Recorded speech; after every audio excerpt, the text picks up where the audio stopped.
Hola, ¿qué tal? Maestros de Berea.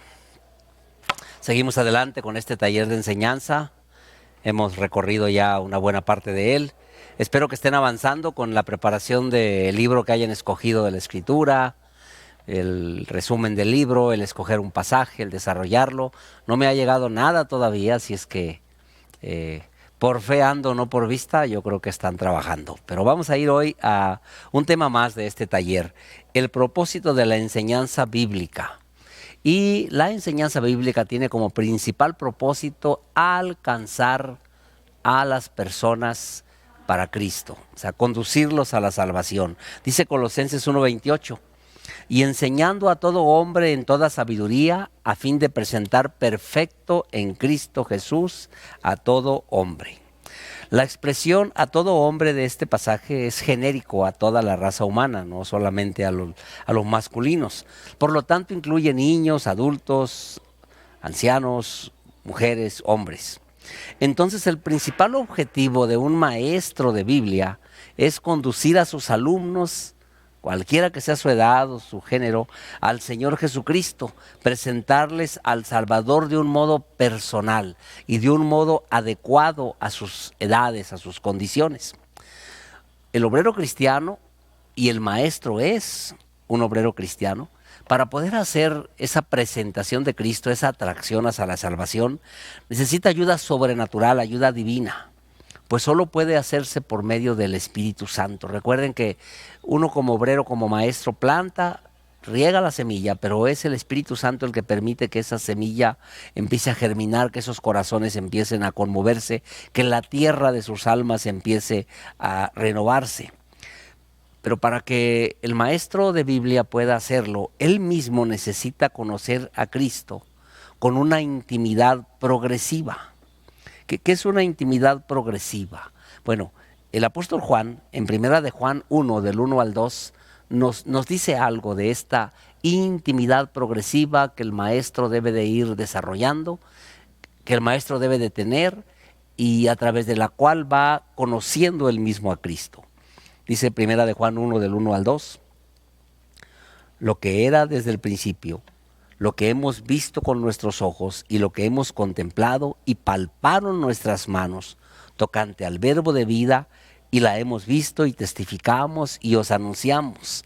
Podemos ver aquí cómo es progresivo. Hemos visto, hemos contemplado, palparon, testificamos y anunciamos. Eso debe de existir en el corazón del maestro, debe de darse ese crecimiento, debe de desarrollarse hábitos espirituales.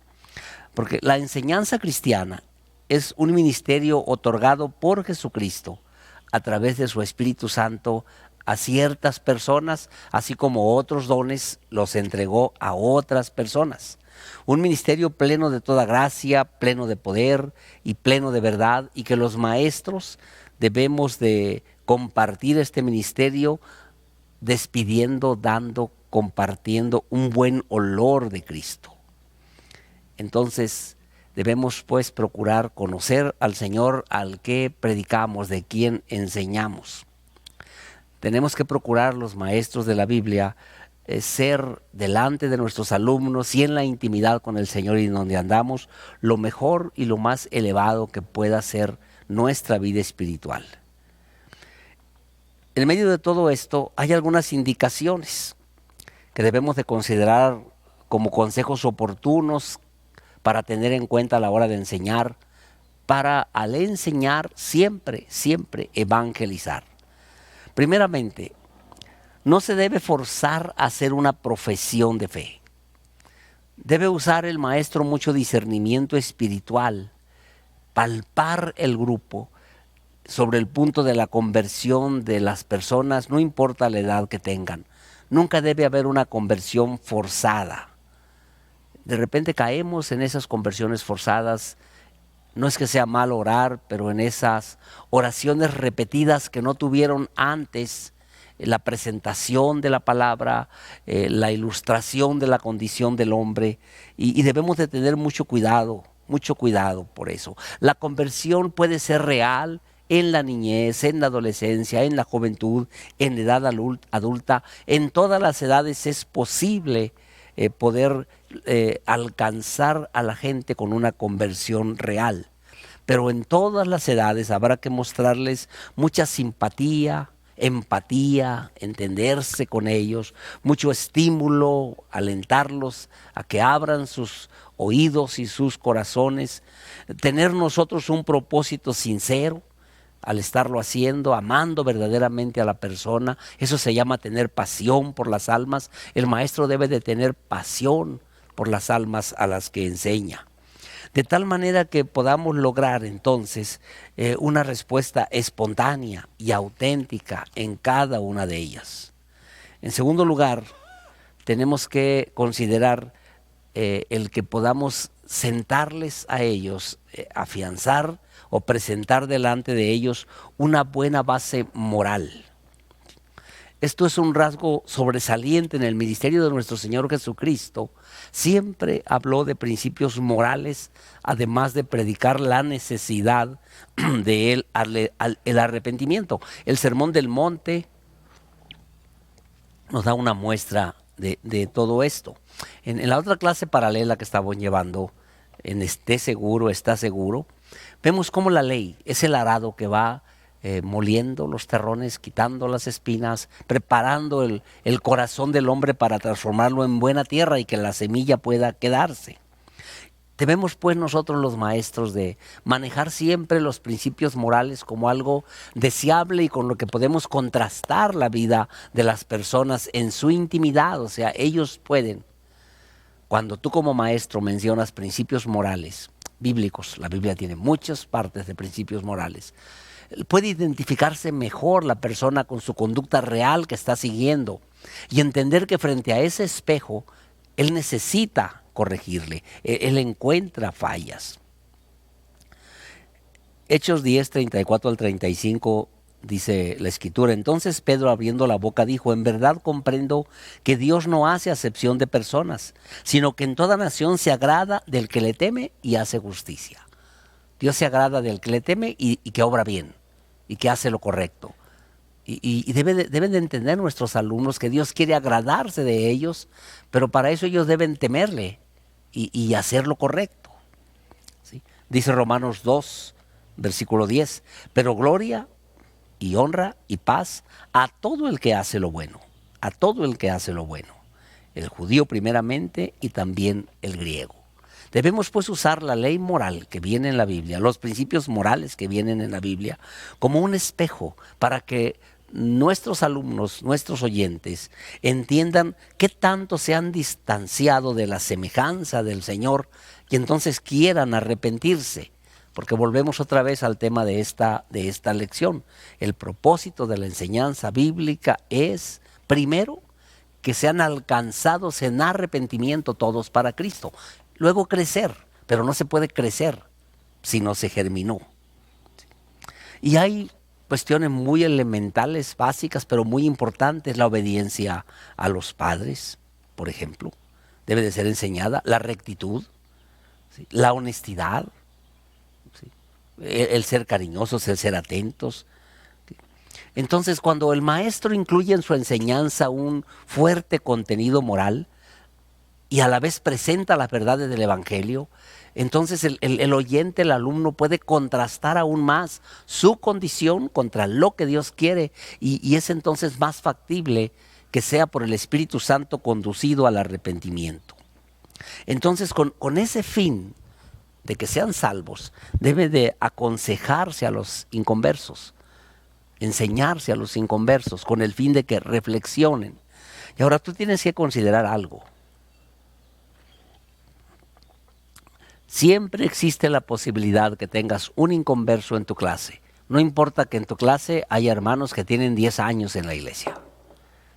Por lo tanto, nunca desperdicies la oportunidad que te dé la palabra para confrontar con cuidado, con cariño, pero con certeza respecto a la salvación, porque es el propósito de la enseñanza.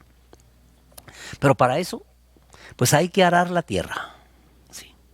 Hay que arar la tierra, que es el corazón del alumno. Hay que enseñar con sutileza, con firmeza, los principios morales de Dios, para que esa tierra, como quiera que esté ahora, llena de terrones o llena de espinas, se vaya preparando por el Espíritu Santo a través de esos principios morales bíblicos, ¿sí?, indicaciones de Dios claras, se vaya preparando para hacer buena tierra. Y es cierto, a veces el Espíritu Santo nos guía a instar, a redarguir, a insistir.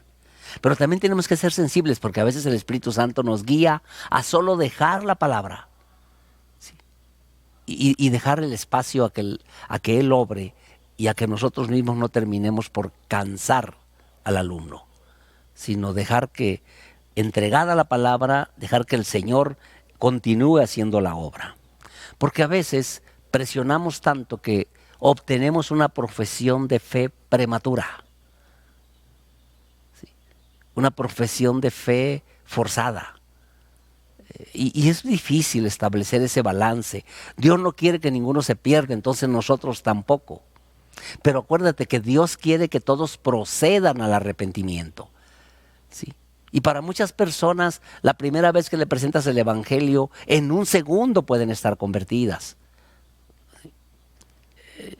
Yo recuerdo la primera vez que yo entré a un templo, inmediatamente estaba rendido. Primeras 10 minutos de oír al pastor. Pero no, ese no fue el momento que escuché. Había venido años atrás, amigos míos hablándome, algunas personas cercanas compartiéndome. Dios había estado arando la tierra de mi corazón. Algunos de ellos habían sido pacientes, los menos. Otros no, habían sido agresivos, y esa agresividad cerró mi corazón muchas veces. Y no estoy justificando, me estoy tratando de explicarte como maestro que tienes que buscar esa sabiduría de Dios para entregar una clase, insistir en la salvación, pero procurar dejar la palabra y dejar que sea el Espíritu Santo el que obre. Y cuando tu corazón sienta que debes de insistir, está bien, pero debe de ser un resultado de tu comunicación continua con el Espíritu Santo mientras ejerces tu ministerio, porque hay que arar la tierra del corazón, porque la fe comienza, lo dice la Escritura, como un grano de mostaza, ¿sí? Así se siembra. Pero cuando esa fe es verdadera, cuando verdaderamente hubo una conversión y cuando la semilla de veras entró y se recibió esa semilla, entonces alcanza esa fe, como dice también la Escritura, una altura tremenda, ¿sí?, como la mayor de las hortalizas. Eso lo dice Mateo 13, 31 y 32. ¿Sí? Ahora, tú tienes que también, siguiendo con otro consejo más, debes de hacer una extensa y variada enseñanza de la verdad.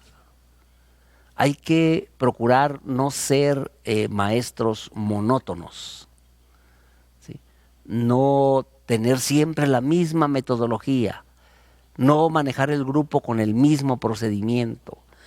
Puede haber muchas cosas, pero tienes que entrenarte para ello.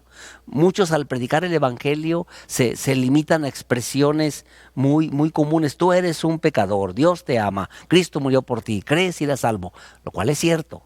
Pero tienes que pedirle al Señor que te dé palabra con gracia, palabra con sal, y te permite entonces enriquecer tu ministerio, ¿sí? Porque aunque lo que acabamos de decir son verdades preciosas, manejar únicamente eso con un mismo grupo termina por hacer monótona y por perderse el interés.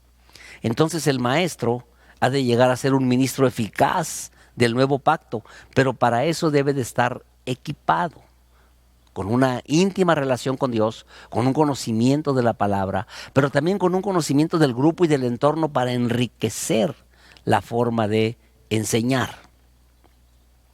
Para eso uno tiene que exponer su clase, compartir su clase en el Espíritu, con una exposición adecuada de la palabra, ¿sí?, con una toma acertada de las Escrituras, porque entonces estamos usando el poder más tremendo que pueda tener un maestro a su alcance: su intimidad con Dios, la presencia del Espíritu Santo a través de su ministerio y la toma fiel de la palabra. Todo lo demás puede suceder en un segundo o en 10 años, pero sucederá, porque tarde que temprano esa tierra arada recibirá la palabra. ¿Sí? Pero debemos de entender entonces, cuando observamos el ministerio de enseñanza de esa manera, que el ministerio de enseñanza es el medio más poderoso que tienen las iglesias para arraigar continua y paulatinamente a sus miembros en la fe. No es la predicación, es la enseñanza. ¿Sí? Los predicadores haríamos bien en que nuestra predicación enseñe mucho, pero es un ministerio de enseñanza fuerte, con maestros firmes, entregados, ¿sí?, en santidad, con compromiso, con sentido de pertenencia, ubicados perfectamente bien en su ministerio, con pasión por las almas. Es ese ministerio de enseñanza el que hace iglesias fuertes. ¿Sí? Y para concluir este tema, te diré algo. El maestro debe de ser muy perseverante, muy perseverante. ¿Sí? Debe de ser a prueba de desánimo. Dice Gálatas 6:9, no nos cansemos pues de hacer el bien, porque a su tiempo segaremos si no desmayamos. Sí, el maestro debe de ser perseverante, constante, insistente, mantenerse siempre procurando conocer el corazón de sus alumnos, conocer la situación de sus alumnos, observar los frutos para ver quiénes son salvos, quiénes no son salvos, no juzgando la salvación, sino observar los frutos. Y si consideramos que alguien no lo es, dedicarle más tiempo a compartirle el mensaje que llegue a su corazón y que se arrepienta. Y a los que ya lo son, equiparlos. Le llamamos discipularlos para que vayan creciendo, madurando y sirviendo. Toda esa labor la hace el maestro en una iglesia. Y yo lo decía al principio de este taller, en ese no al principio, en esa tercera clase que dimos, que fue la primera en que ustedes estaban en sus casas. Yo les invitaba a que, maestros, reflexionen en este tiempo que no tienes enfrente al grupo, que no estás pudiendo ni venir al templo. Reflexiona de veras, cualquiera que sea tu posición en el ministerio de enseñanza. ¿Qué has hecho con tu ministerio en todos esos años que tuviste a tu alcance a las personas y tuviste el espacio en el templo? ¿Cómo te preparabas? ¿Cómo te entregabas? ¿Cómo dejabas el mensaje? ¿Cómo dabas seguimiento? ¿Qué tan prioritario era para ti durante la semana tener preparado no solo tu clase, sino tu corazón y tu mente?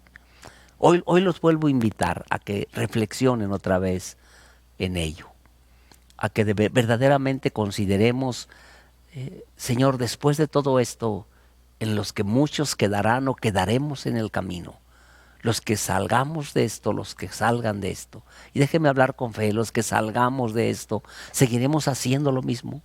¿Enseñando igual? ¿Sirviendo igual? No sería justo, porque aunque hubiésemos estado bien, tendremos que estar mejor, necesitaremos estar mejor. Aunque lo hubiéramos hecho bien, se nos demandará hacerlo mejor. Así es que hay mucho que hacer sobre las rodillas en estos días, semanas y quizá meses que le pueden hacer falta a esta situación. Quiero terminar mencionando dos cosas, hablando de esa pasión por las almas. Los niños necesitan convertirse. Alcanzar a un niño para Cristo es una de las mayores y más arduas tareas de un maestro bíblico. ¿Sí? Hacerle reconocer a un niño que necesita a Cristo es una labor maravillosa. ¿Sí? Hace tiempo leí alguna anécdota de alguien que salió a predicar y dijo, cuando regresó le preguntaron, ¿cuántos se convirtieron? 3,5. ¿Cómo que 3,5? Le pregunta a su maestro. Sí, 3 niños y un adulto. ¿Y dónde está el medio? Sí, el adulto ya perdió la mitad de su vida, solamente fue medio. Los 3 niños están completitos, tienen toda su vida por delante. Vean qué valioso. Todas las almas son valiosas, todas las vidas son valiosas. Pero cuando ganas un niño para Cristo, le dispones toda su vida por delante para crecer y para servir. Entonces los niños necesitan convertirse. El niño lo tiene todo, todo dentro de sí, solo hay que desarrollarlo. Y en ese pensamiento, el alumno es más importante que el maestro. Y tenemos que entender esto. Y el Señor Jesús nos dio el ejemplo. Fuimos tan importantes para Él que no estimó el ser igual a Dios como cosa que aferrarse, sino que se negó a sí mismo. ¿Sí? Entonces, en ese mismo contexto, el alumno es más importante que el maestro. ¿Sí?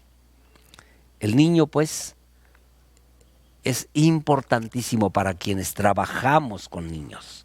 Influir en ellos con Cristo hoy implica dejar sembrado un impulso que no solo durará toda su vida, sino que irá creciendo constante y consistentemente.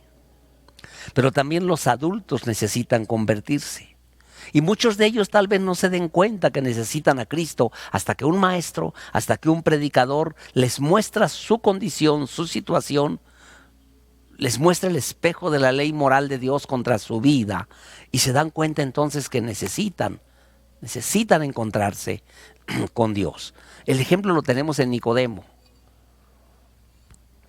El ejemplo del adulto que necesita convertirse y el ejemplo en Cristo del manejo del maestro.